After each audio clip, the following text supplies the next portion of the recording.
merci de nous rejoindre pour cette visioconférence sur un voyage un peu particulier, Tawada, la traversée légendaire des 40 ans. On va patienter quelques minutes le temps que tout le monde se connecte et notamment que nos intervenants arrivent. Donc ce soir, on est avec Raphaël, Mohamed et Bekay. Je les vois, donc ils arrivent d'ici quelques instants.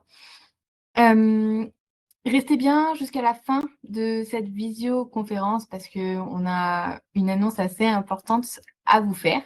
Donc restez bien jusqu'à la fin. Vous avez dû le voir passer un peu partout, mais cette année, on fête nos 40 ans et donc c'est pour ça que ce voyage unique. Bonsoir. Bonsoir à tous. Bonsoir. Madame Salah, Merci. Merci à vous trois de nous rejoindre.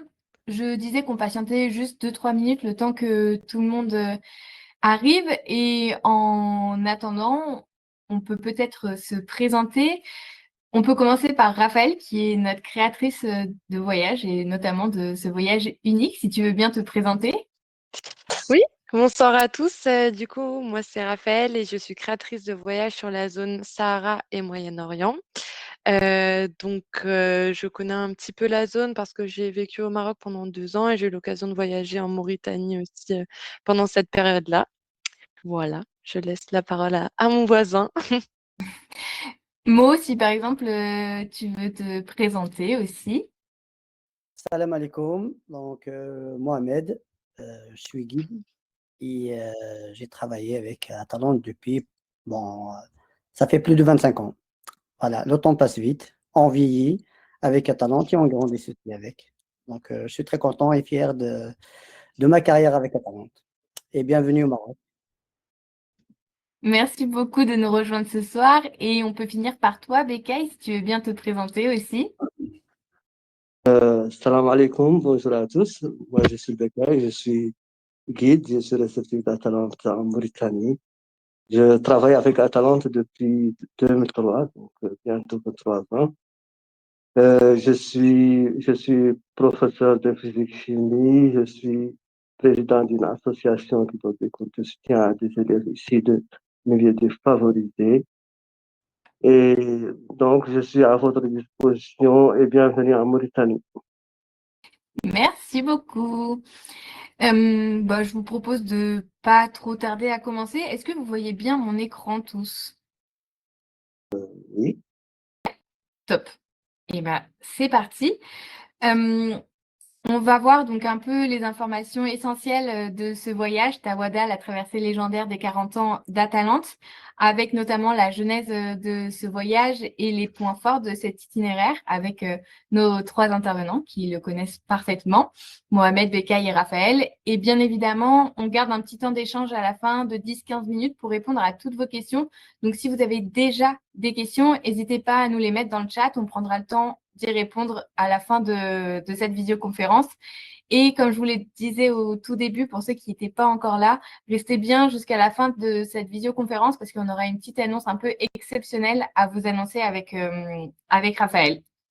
Et donc, je vous propose de commencer tout de suite avec la genèse du projet. C'est nos 40 ans cette année. Comment ce voyage, pour fêter un peu peut-être notre histoire, a été mis en place, Raphaël? Oui. Alors pour célébrer les 40 ans d'Atalante, on voulait pas simplement créer un voyage, on a voulu raconter un petit peu une histoire qui nous ressemble et surtout l'histoire d'Atalante.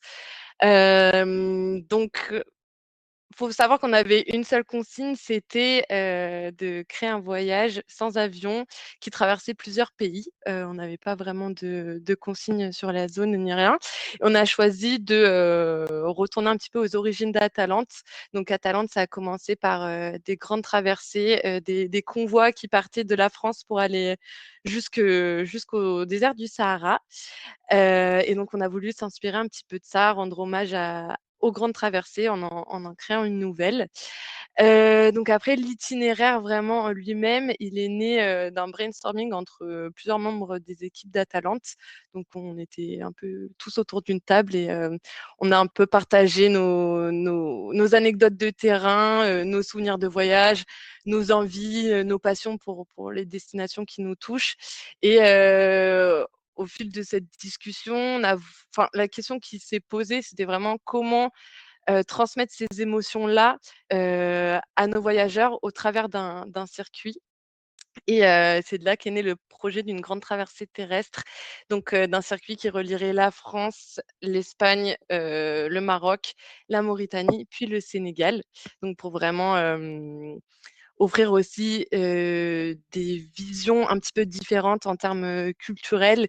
Et c'est aussi un voyage qui se veut être une entrée progressive dans l'Afrique au travers de ces 3 mondes qui se rencontrent là. Et ce voyage, c'est aussi et surtout un hommage à nos équipes locales et à nos partenaires historiques avec lesquels on travaille depuis plusieurs décennies pour certains, comme l'a dit Mohamed, et sans qui nos voyages n'existeraient tout simplement pas.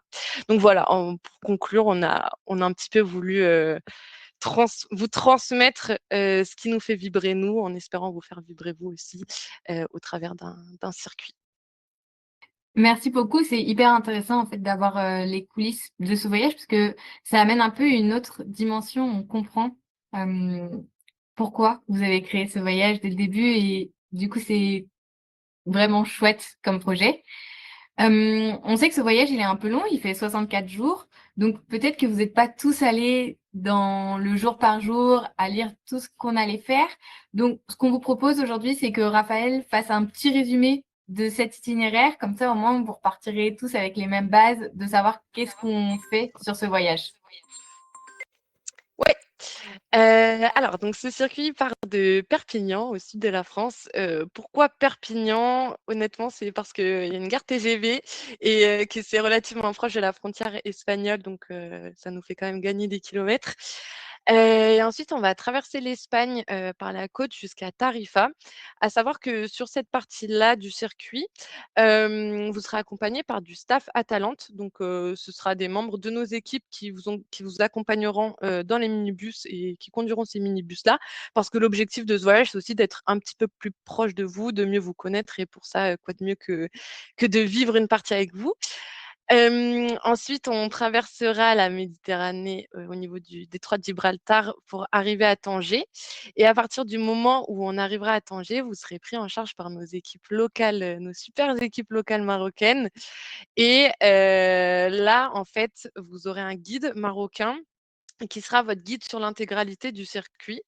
Donc il vous accompagnera au Maroc, en Mauritanie et au Sénégal. Évidemment, au Sénégal et en Mauritanie, vous serez également accompagné de guides locaux, bien sûr, qui détiennent toute l'expertise de leur destination. Mais l'objectif, c'est vraiment d'avoir une figure commune à l'ensemble du voyage qui permettra aussi d'être votre figure référente en laquelle vous avez confiance et de fédérer un petit peu le groupe sur l'intégralité du circuit. Voilà, ça nous semblait important. Et ensuite, après Tanger, vous descendrez dans le Rif, donc en passant par Chefchaouen, et vous passerez quelques jours dans le Rif dans laquelle vous ferez des petites randonnées. Ensuite, vous descendrez au niveau des villes impériales, donc vers Fès et Meknès, pour avoir un aspect vraiment plus culturel. Puis pour continuer, on descendra évidemment à Marrakech, passage oblige, et on continuera notre route. J'ai oublié, avant Marrakech, on passera aussi par le lac de Bin El Ouidan, dans laquelle en fait, on a pour objectif de varier un petit peu les plaisirs. Donc, on voudrait varier entre activités sportives et activités culturelles, mais aussi varier les activités sportives. Donc, on fera un petit peu de kayak aussi dans ce coin-là du Maroc. Ensuite, on descendra dans l'Anti-Atlas et là, on effectuera une randonnée, une ascension, surtout l'ascension du mont Sirois, qui est le point culminant de l'Anti-Atlas. L'objectif aussi de cette partie du Maroc, c'est de vous proposer un peu en exclusivité des régions dans lesquelles on n'opère pas actuellement pour, pour varier un petit peu et vous offrir l'opportunité de découvrir des nouveaux paysages pour ceux qui ont déjà voyagé au Maroc avec nous. Donc cette ascension du mont Sirois, elle se fait donc au milieu du voyage au Maroc et c'est une ascension, qui se veut vraiment pas très difficile. On a classé le circuit en 3 chaussures parce que comme il y a une ascension, on était obligé de classer le circuit en 3 chaussures. Mais c'est vraiment une ascension qui ne nécessite aucune, compétences techniques ou compétences d'alpinisme ou d'escalade ou ce que vous voulez. C'est vraiment un terrain qui est très praticable. Donc, ne vous faites pas de soucis à ce niveau-là. Puis, on rejoindra la côte au niveau d'Agadir. On descendra ensuite vers le sud en traversant les villages et les villes de pêcheurs du côté de Sidi Ifni, Mirleft, Lexira. Et on entrera dans le Sahara marocain au niveau de Laayoune. Et là, on fera toute la traversée jusqu'à Dakhla, où vous passerez à nouveau quelques jours pour découvrir un petit peu ce coin vraiment magique et préservé du sud du Maroc. Puis, on continuera notre route jusqu'à Guerguera, où se fera la traversée vers la Mauritanie. En Mauritanie, du coup, ce seront les équipes d'El Bekkay qui prendront la relève et on passera quelques jours, on passera d'abord à Nouadhibou, puis un petit moment dans le banc d'Arguin, dont on vous parlera un petit peu plus après. Et on continuera par une randonnée chamelière de 6 jours dans le désert de l'Adrar. Voilà, pour que vous puissiez profiter un petit peu de tout ce que le désert a à vous offrir. Donc, ce sera un trek en randonnée chamelière accompagné de nos équipes locales. Et on rejoindra le Sénégal en passant par Nouakchott. Et donc, on traversera la frontière sénégalaise au niveau de Diama. On fera un crochet par Saint-Louis et par Dakar pour visiter l'île de Gorée. Puis, on descendra un peu au sud pardon, vers le Siné Saloum. On visitera la réserve de Bandia et le parc national du Djoudj avant de remonter à Saint-Louis pour débuter l'étape aéropostale. Et donc, pour petit détail, sur la portion aéropostale, on sera accompagné d'un accompagnateur français, du coup, qui est spécialisé sur le sujet de l'aéropostale, qui connaît vraiment énormément de choses sur l'aéropostale, sur la ligne, sur les pilotes, voilà, qui bosse depuis très très longtemps sur le sujet et qui nous accompagnera sur toute la portion retour, donc toujours avec notre guide marocain. Et on se séparera de notre guide marocain à Tanger avant de prendre le bateau. Et on remontera à nouveau avec nous du staff Atalante jusqu'à Toulouse. Voilà. Top, merci pour ce partage de l'itinéraire. Au moins, on a tous les mêmes bases maintenant. Ça nous a permis aussi une première immersion. Donc, c'est vraiment trop chouette. On en a appris un peu plus, en tout cas pour ceux qui n'avaient pas lu le jour par jour. Et pour encore plus, pour encore une plus belle immersion, ce qu'on vous propose, c'est de découvrir les 9 expériences à vivre durant cette traversée légendaire, Tawada. On a choisi, pour que ce soit un peu équitable, 3 expériences dans chaque pays. Et on commence tout de suite avec Mohamed par le Maroc, notamment, et l'ascension du mont Sirois. Mohamed, comment ça se passe cette ascension d'un point de vue logistique, par exemple, et qu'est-ce qu'on y fait? Alors, pour le Sirois, c'est un massif présaharien de l'anti-Atlas. Comme vous savez, la chaîne de l'Atlas, il y a le Haut Atlas, il y a le Moyen Atlas et l'anti-Atlas. Donc, le Sirois est situé dans l'anti-Atlas. Ça veut dire la chaîne de montagnes qui sépare le Haut Atlas et les déserts. Alors, il n'y a pas de niveau, pas moyen, bon, il n'y a pas de besoin d'un niveau physique important. Il y a un sentier bien tracé, accessible à tout le monde, il n'y a pas d'escalade, mais on fait par des sentiers un peu de chèvre parfois jusqu'au sommet. Et depuis le sommet, on a une très belle vue de 360 degrés sur l'Atlas, les vallées autour, le Sahara. Bon, le Sahara, le pré-saharien, parce qu'on ne verra pas les dunes depuis le Sirois, c'est encore loin, c'est encore au moins 80 km à vol d'oiseau, donc on ne verra pas. Et c'est une région qui est très riche de, comment dire, de l'or rouge, de safran. Et mine de rien, quand même, on récolte plus de 20 tonnes de de safran par an.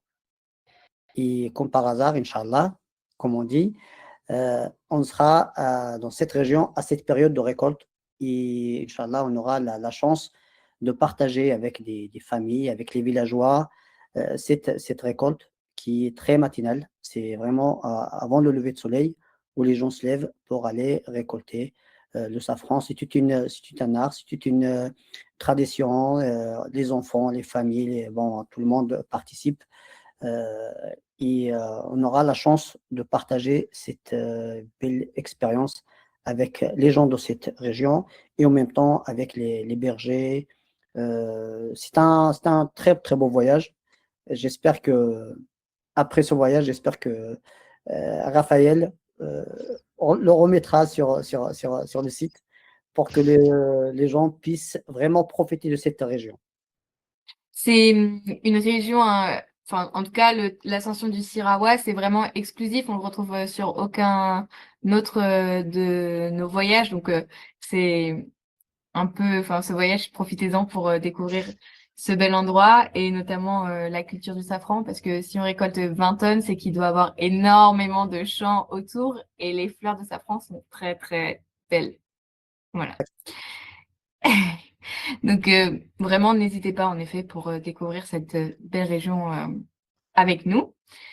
Autre chose du Maroc qu'on a souhaité mettre en avant, c'est la région des villes impériales. On va en faire quelques-unes, notamment Fès, Marrakech et Meknès. Est-ce que tu peux nous en dire plus sur chacune de ces villes, leur histoire, qu'est-ce qu'il y a à faire? Alors, les villes impériales, donc le Maroc, il est très, très riche au niveau histoire. Donc, si on commence à rentrer dans les détails, on en a pour des heures.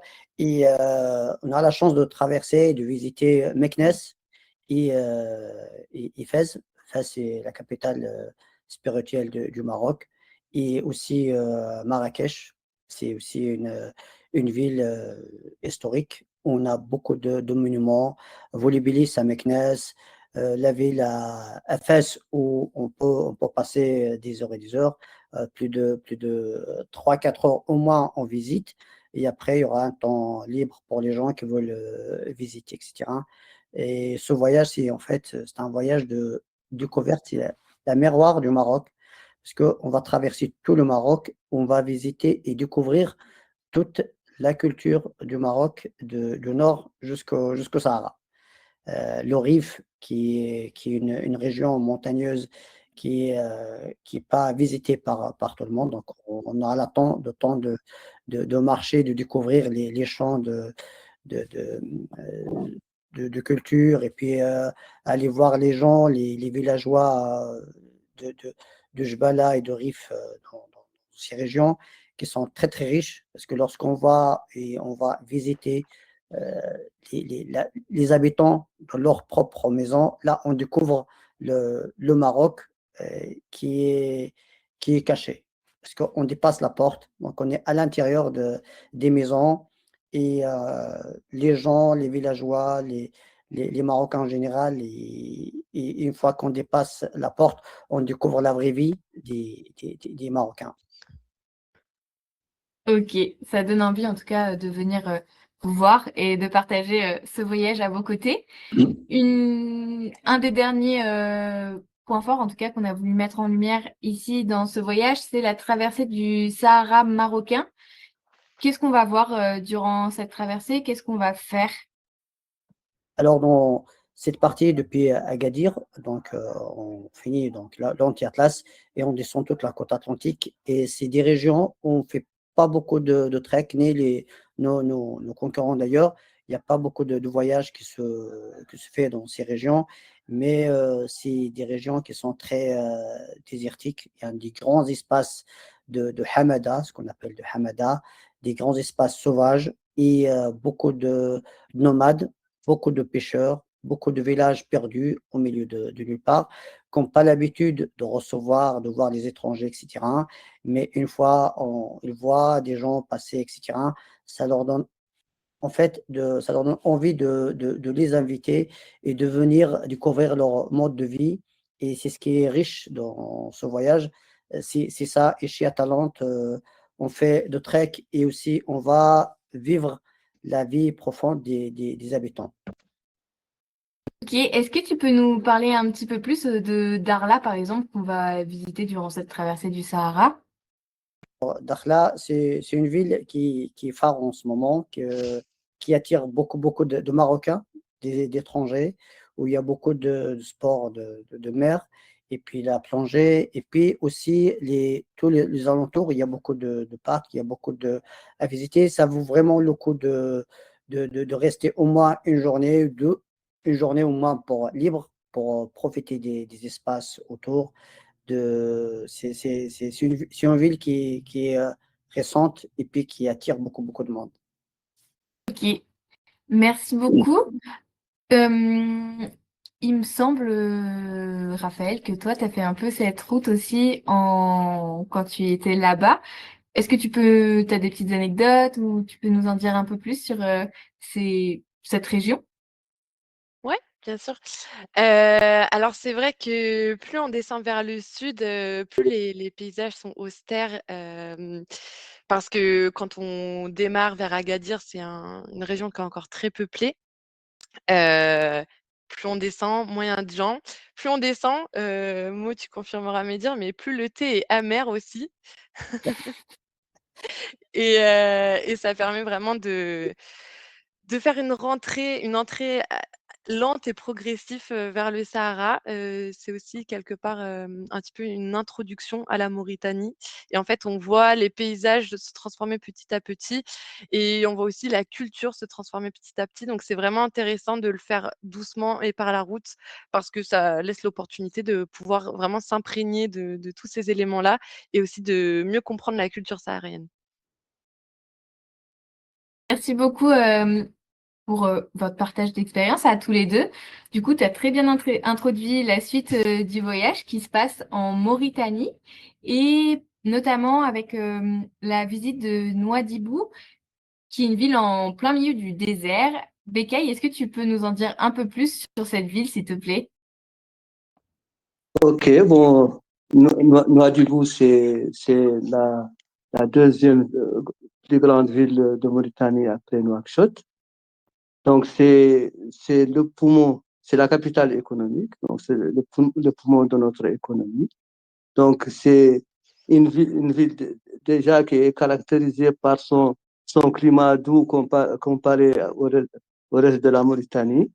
Et ceci est visible surtout quand il commence à faire chaud, où tous les Mauritaniens affluent vers Nouadhibou. Donc, Nouadhibou, qui est anciennement appelé Port-Étienne, et comme j'ai dit, le poumon de l'économie mauritanienne, c'est là où il y a le plus grand port de pêche, c'est là où il y a le port minéralier. Donc, le train minéralier qui achemine les minerais de fer depuis Zverat sur une voie ferrée longue de 650 km.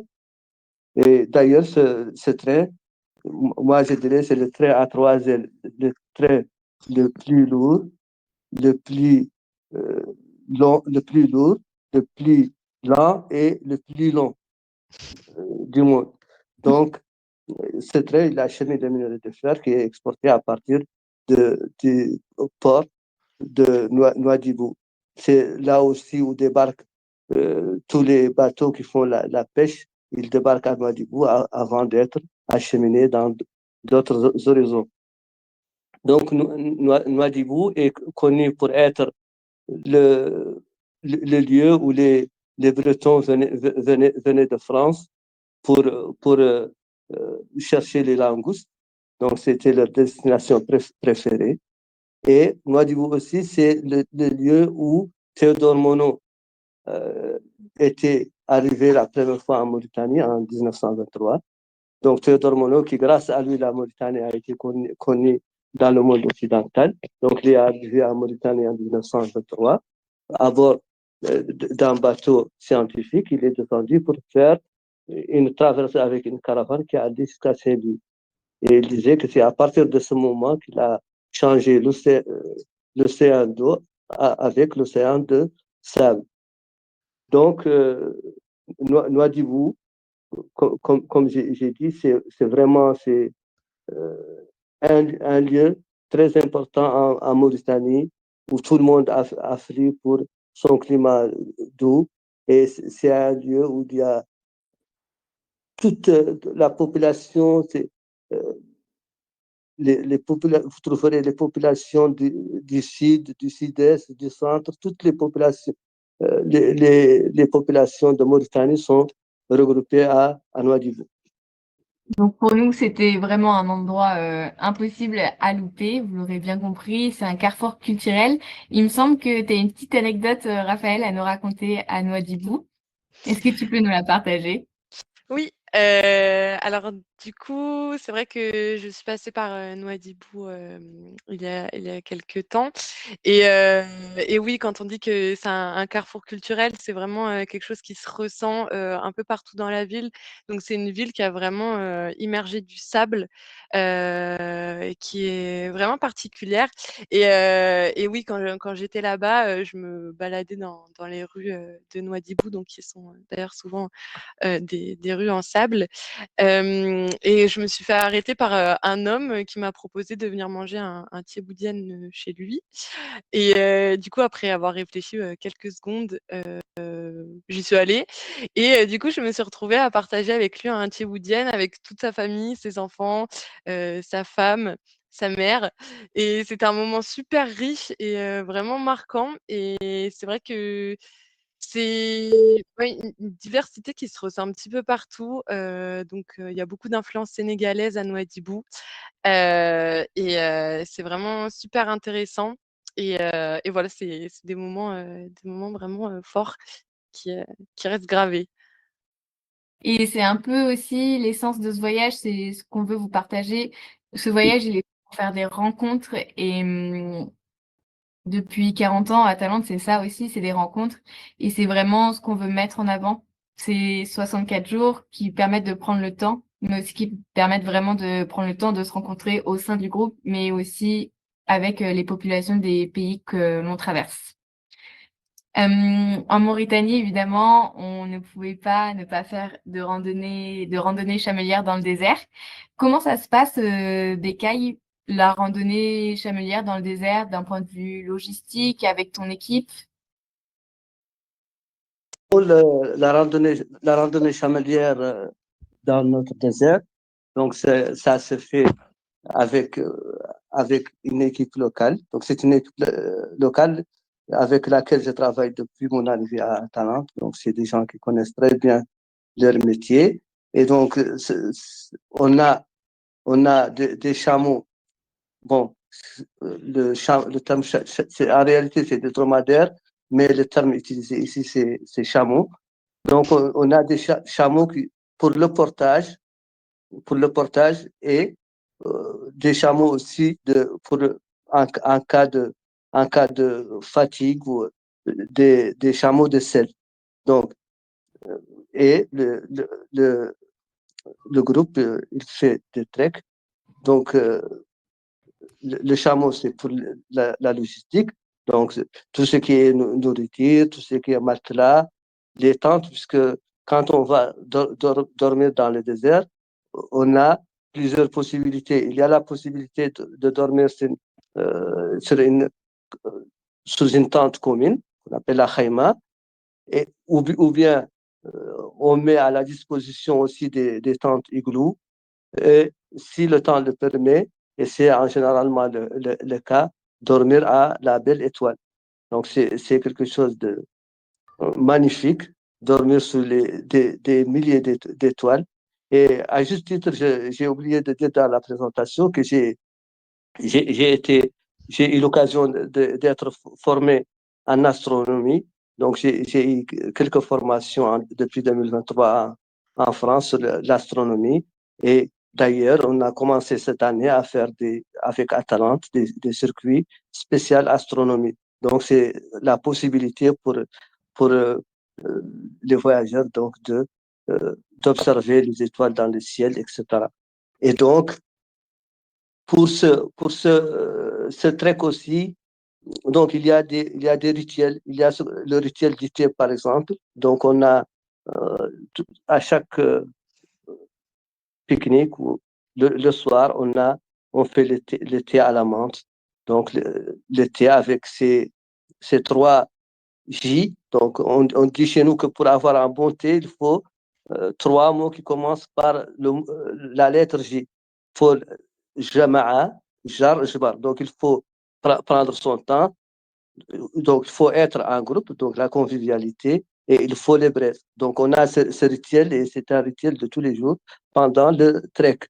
Il y a aussi le pain cuit dans le sable. Donc, quand on va quitter la ville, donc on n'a plus de pain, donc notre four sera le sable du désert. Et donc, c'est un rituel que vous allez pouvoir euh, remarquer de vous-même.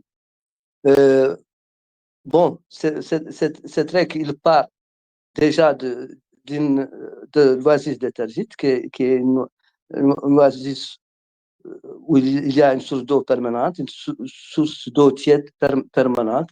C'est vraiment un paradis au milieu du désert. Et à partir de là, on va traverser l'oasis de Mhelz, qui est une oasis, l'une des plus grandes oasis de l'Adrar, longue de plus de 8 kilomètres. Et après, on va découvrir les dunes. Donc, on sera immergé dans le désert mauritanien, vie à 360 degrés, que des dunes, que des dunes. Puis, on finira sur Shengiti. Shengiti, la septième ville sainte de l'islam, la ville des manuscrits, donc où on va visiter quelques bibliothèques. Il y a au moins 14 bibliothèques familiales où les gens ont pu conserver leurs manuscrits malgré les termites, malgré le sable, et ainsi.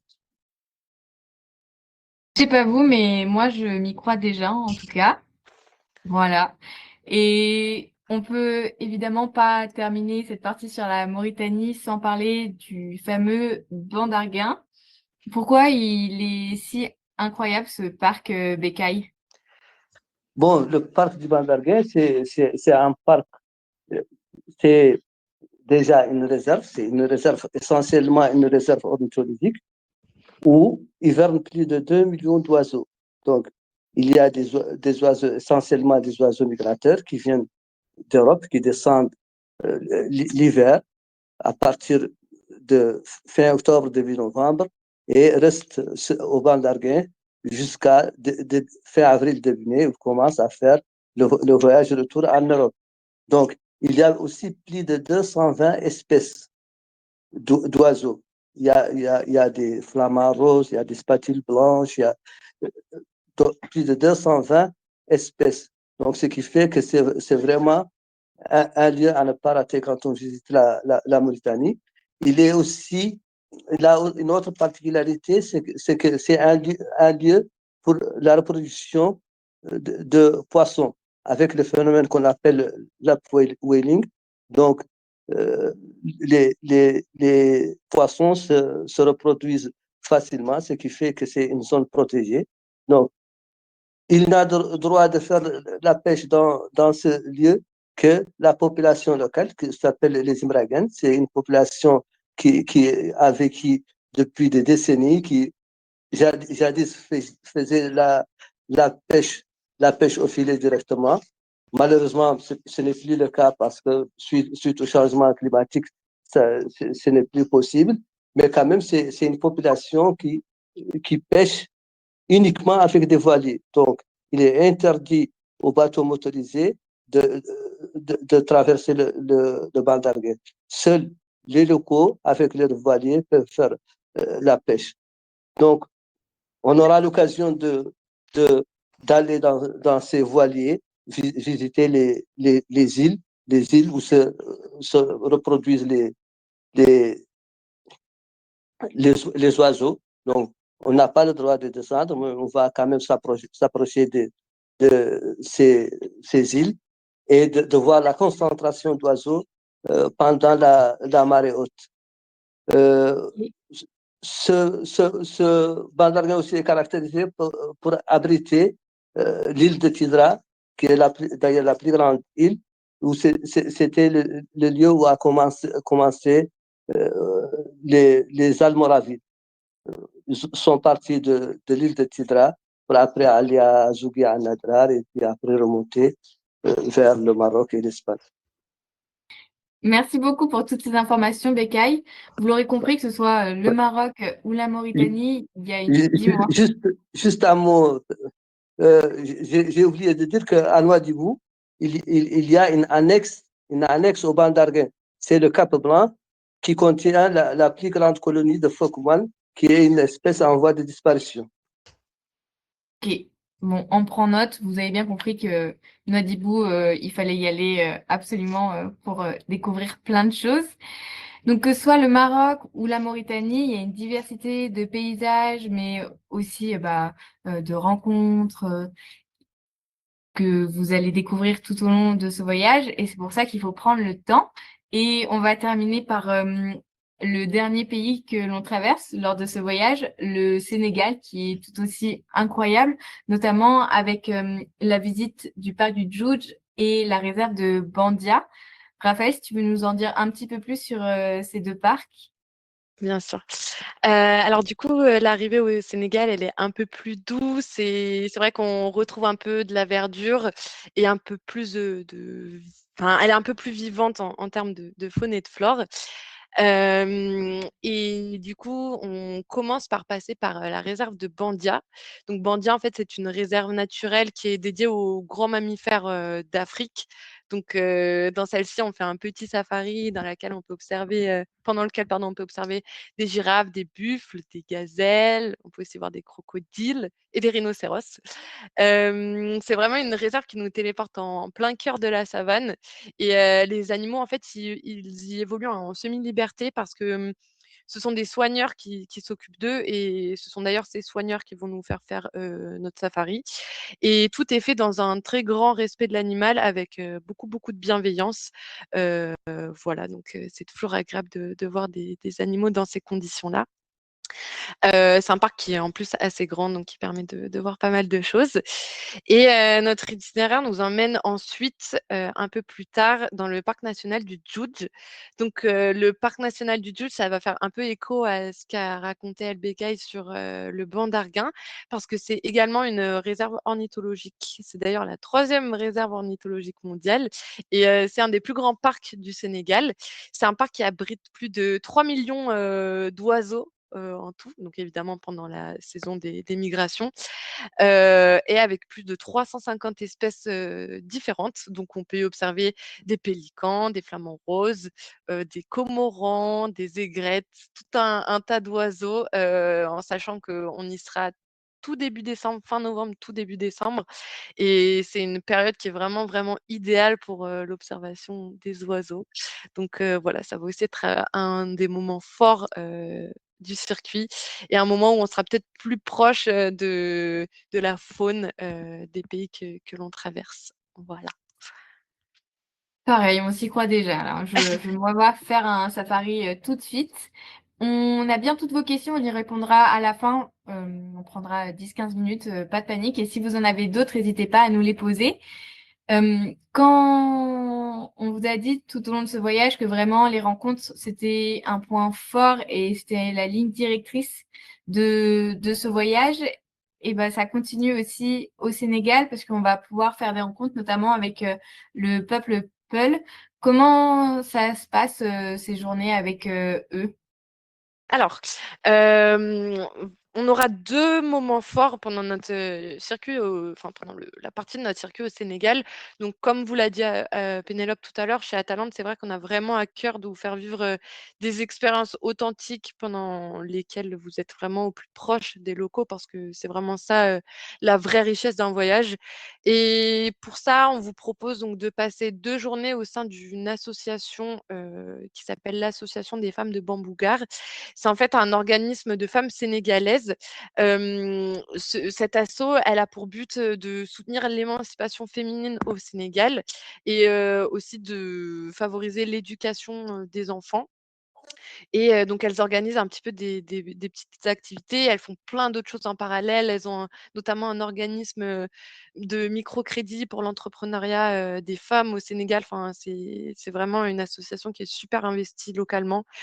Et donc avec cet asso, on va vivre un peu au rythme d'un village sénégalais. Et donc, elles vont nous accompagner avec plein d'autres personnes dans un des marchés locaux dans lequel on va faire les courses pour ensuite cuisiner un tchéboudienne, donc qui est le plat traditionnel sénégalais qui rayonne pardon, dans beaucoup d'autres pays africains. Et voilà, on va passer plein de petits moments comme ça. On va aussi, le lendemain, les accompagner dans les travaux agricoles du moment. Donc, en fonction de ce qui se passera à ce moment-là, ça pourrait être de la plantation de semis, de l'arrosage, le traitement des cultures ou encore de la récolte. Voilà, et il y aura aussi un second moment fort dans le désert de Lompoul, donc au milieu des dunes, où on va aussi partager un moment, enfin 2 jours aussi, avec une famille Peul, donc avec laquelle on va également apprendre à cuisiner. On va passer plein de moments forts, donc ce sera fait autour de jeux, d'échanges qui vont vraiment rythmer cette immersion. Et, et on va aussi avoir droit à une initiation au djembé, à des cours de danse sénégalaise, à des feux de camp, un méchoui, voilà. Tout ça sous le ciel étoilé du désert de Lompoul. Donc ça promet aussi d'être riche en émotions et super enrichissant et super immersif. Voilà. Et ben, ce dernier pays traversé a aussi plein de surprises à nous réserver et ça donne aussi très envie de le découvrir. Il n'y en a pas un qui se détache. On a envie de découvrir le Maroc, la Mauritanie ou le Sénégal. Donc, vraiment, foncez, c'est 64 jours, mais ça vous permettra aussi de prendre le temps de découvrir toutes ces cultures et de faire de nombreuses rencontres. Une fois arrivé donc au Sénégal, après, c'est le temps du retour. Toutes les bonnes choses ont une fin, évidemment. Mais pareil, on prend le temps de revenir tranquillement en France via cette route mythique de l'aéropostale. Est-ce que tu peux nous en dire un peu plus sur cette route? Qu'est-ce qu'elle a de particulier, en tout cas dans ce voyage pour Atalante?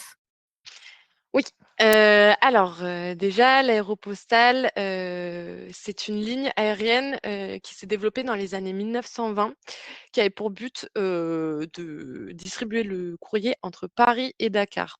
Donc, beaucoup de figures vraiment emblématiques, françaises, ont été des pilotes sur, la ligne de l'aéropostale, comme notamment Mermoz, Saint-Exupéry ou encore Guillaumet. Ces pilotes-là, ils ont découvert le Sahara qui était à l'époque vraiment encore largement inexploré et ils sont vraiment confrontés à l'exigence du territoire qui peut s'avérer être très austère et très hostile aussi parfois. Mais dans tous les récits d'aventure, de l'aéropostale, il y a quand même un aspect humain, qui s'en détache et c'est vrai que du coup, en travaillant sur notre itinéraire, les épopées de l'aéropostale, elles se sont très vite, imposées à nous parce qu'on s'est rendu compte que on marchait, un petit peu sur leurs traces parce que notre itinéraire passait par toutes, les étapes, importantes de l'aéropostale. Donc, on a décidé d'en faire un circuit, donc avec un accompagnateur qui sera ravi de partager avec vous sa passion pour le sujet. Et voilà, l'idée, c'est vraiment de retracer toutes les étapes de l'aéropostale. On va passer par des endroits qui ont, par exemple, été comme Tarfaya, la base de Saint-Exupéry pendant 2 ans, un endroit qui lui a notamment inspiré Le Petit Prince. On va passer par des endroits où on a des musées qui ont été construits, dans lesquels on trouve des archives qu'on retrouve nulle part ailleurs. Donc ça a vraiment une dimension culturelle qui sera vraiment très, très enrichissante.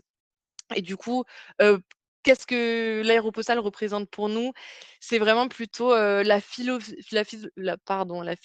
du voyage qui découle de l'aéropostale et que nous, on souhaite vous transmettre à travers de ce circuit. C'est le côté très saharien aussi, d'accepter l'incertitude et aussi de faire confiance, au territoire et bah, aux hommes, qui habitent ces territoires.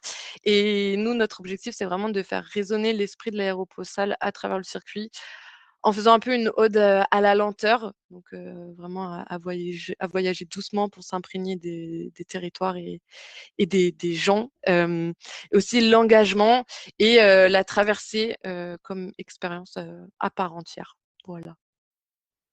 Merci beaucoup. Comme ça, au moins, on en sait un peu plus sur l'aéropostale. Et vous retrouvez ici la liste des livres que Raphaël Sailly pour en savoir plus, en tout cas, sur cette route mythique.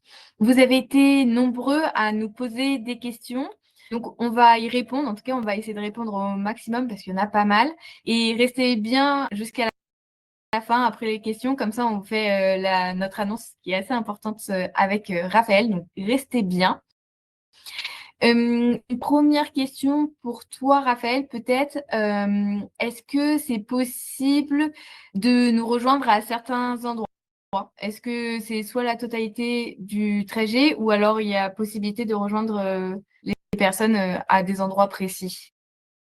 Alors, il vous sera possible de rejoindre, le groupe à des moments précis parce qu'en fait, le circuit a été découpé en différents tronçons, donc en 4 tronçons précisément. Le tronçon Maroc, le tronçon Mauritanie, le tronçon Sénégal et le tronçon aéropostal.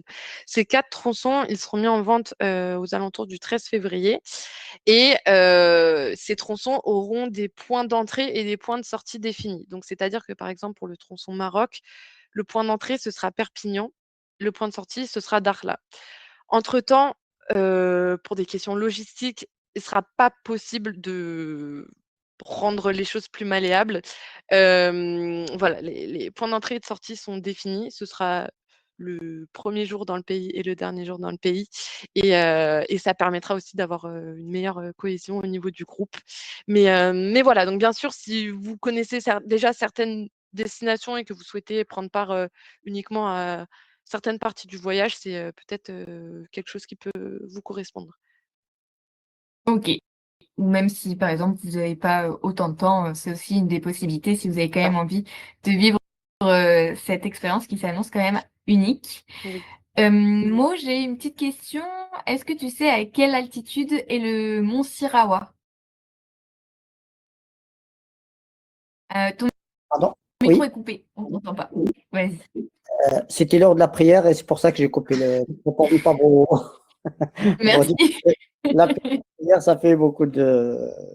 Pas de bruit et juste pour ne pas vous embêter. Oui, alors le sommet de Sirois est plus de 3300 mètres d'altitude, mais juste en bas, il y a des bergeries en haute altitude. Et c'est d'ailleurs, c'est la période où on passera au Sirois, c'est juste le moment de transhumance des nomades vers le sud. Ok. Et donc tu nous reconfirmes, pardon, que c'est une ascension qui est assez tranquille et plutôt facile. Accessible à tout le monde, oui, exactement. Top. Merci beaucoup. J'ai une petite question pour toi, Bécaye, concernant la sécurité en Mauritanie. Euh, Est-ce que c'est safe de partir en Mauritanie? La Mauritanie est, depuis quelques années, euh, l'un des pays les plus sûrs. Il n'y a jamais eu de problème. Les frontières sont bien gardées par l'armée et aucun problème. D'ailleurs, ce qui fait que euh, actuellement, c'est euh, presque la seule destination au Sahara. Donc, si ce n'était pas sûr, je pense que les, les touristes ne vont pas en Mauritanie, mais c'est très, très sûr. En Oui. effet, je pense que Raphaël, tu peux confirmer. Oui, et puis on vous enverrait pas dans des régions qui craignent. On s'assure quand même de votre sécurité et on a des équipes sur place qui sont très au courant de tout ce qui se passe en temps réel. Donc ne vous inquiétez pas et pour le coup, il y a vraiment zéro sentiment d'insécurité en Mauritanie. Enfin, il y a pas de sujet là-dessus. Donc pas de souci. Euh, on a pas mal de questions sur tout ce qui est bus, notamment par rapport peut-être au confort du bus. Est-ce qu'il y a climatisation? Est-ce que les bus sont confort? Raphaël, pardon. Ouais. Oui. Pardon, excusez-moi. C'est un circuit sur lequel il y aura beaucoup de routes. Donc, notre objectif, c'est quand même de vous assurer un certain confort pour pas que vous soyez tout cabossé à la sortie. Donc, oui, globalement, les bus seront climatisés. Après, à noter qu'il y aura des portions de route qui ne sont pas praticables avec des minibus, notamment, je pense à la Mauritanie. Sur certaines parties, on fera de la piste. Sur ces parties-là, vous serez dans des 4x4 qui, pour le coup, seront probablement pas climatisés, mais vous pouvez ouvrir les fenêtres et prendre un peu l'air. Mais voilà, on fait en sorte de vraiment vous assurer un certain niveau de confort. Oui. Ok, et toujours du coup par rapport au bus et notamment comme tu l'as dit au nombre d'heures de route, la proportion heures de route, activité sur place, tu dirais qu'elle est comment? Alors, on va pas se mentir, c'est un circuit où on va faire beaucoup, beaucoup de kilomètres. C'est une grande traversée, donc on va beaucoup rouler. Au total, en cumulé, pour être honnête, il y aura plus de routes en termes d'heures que de randonnées, si on compare le nombre d'heures. Mais on fait en sorte, les jours où vous avez des journées de route qui sont conséquentes, de quand même avoir une activité en parallèle pour avoir un circuit qui soit quand même complet et que voilà, vous puissiez aussi vous dépenser et voir visiter un petit peu les alentours. Vous n'aurez pas de journée où vous ferez uniquement et purement de la route. Après oui, c'est un circuit qui est organisé plutôt en mode road trip. Donc il y aura beaucoup de kilomètres, mais on a fait en sorte de vraiment équilibrer ça un maximum. Voilà. C'est parfait comme réponse, merci Rach. Une petite question, qu'est-ce que signifie Tawada? Vous l'avez choisi au hasard ou alors ça a une vraie signification pour vous? On va laisser Mo répondre à cette question. Tawada, ça signifie la randonnée, ça signifie la marche, mais pas seulement la marche, pas marcher pour marcher, mais marcher pour avoir un but. En fait, aller, par exemple, faire Tawada pour aller chercher de l'eau dans des villages, à l'ancienne où il y a des sources vraiment loin du village, des puits, etc. Et donc, on y va à pied. Donc, c'est pour ça qu'on a Tawada pour aller découvrir le Maroc, la Mauritanie, le Sénégal. Et un but, c'est d'aller voir des gens. On est obligé de marcher pour aller chercher quelque chose de bien, à nourrir, à manger, à boire, etc., à rencontrer les gens. Donc, c'est pour ça qu'on a choisi ensemble avec Raphaël Tawada. Ouais, c'est Mo qui est à l'origine de cette brillante idée. Excellent, rien n'est laissé au hasard en tout cas. Eh oui. Encore juste deux petites questions avant de terminer, avant notre annonce évidemment. Mais deux petites questions. Est-ce que sur l'ensemble du séjour, peut-être la journée la plus longue en heures de marche et en dénivelé, ce serait quoi, Raphaël? Approximativement. Alors, je pense que ça va se jouer entre la partie sur le mont Sirois et la randonnée chamelière en Mauritanie. Sur ces deux parties-là, on va avoir quand même pas mal d'heures de marche. Pour la Mauritanie, en termes d'heures de marche, ça peut monter à... Je pense que la journée la plus longue, tu me diras, Bécaye, si je me trompe, mais ça doit être 6-7 heures de marche. Pour le mont Sirois, je pense qu'on sera plus aux alentours de 5-6 heures, Mo, je pense à peu près. Sachant que donc sur la partie randonnée chamelière, on va enchaîner.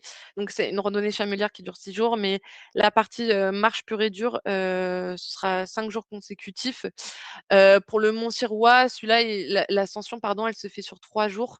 Donc voilà, je pense que ouais, la journée la plus longue au Maroc, ce sera 6-7 heures et pareil en Mauritanie, à vrai dire. Et les dénivelés, ils seront plus forts au Maroc sur l'ascension du Mont Sirois. Je pense que le dénivelé maximum, ce sera à peu près 900 mètres, dénivelé positif, et de même pour le dénivelé négatif. Voilà. Ok, Mais encore une merci. fois, c'est un terrain qui se veut accessible à tous et voilà, il n'y a pas besoin d'être un super-héros pour y arriver. Merci pour ces précisions. Une dernière petite question. Quel est le nombre maximum de voyageurs? Parce vous êtes nombreux à nous le poser. Raphaël? Alors, on veut quand même rester fidèle à l'esprit d'Atalante et favoriser le voyage en petits groupes. Donc, ce sera 15 personnes maximum. Voilà, pas plus. Merci.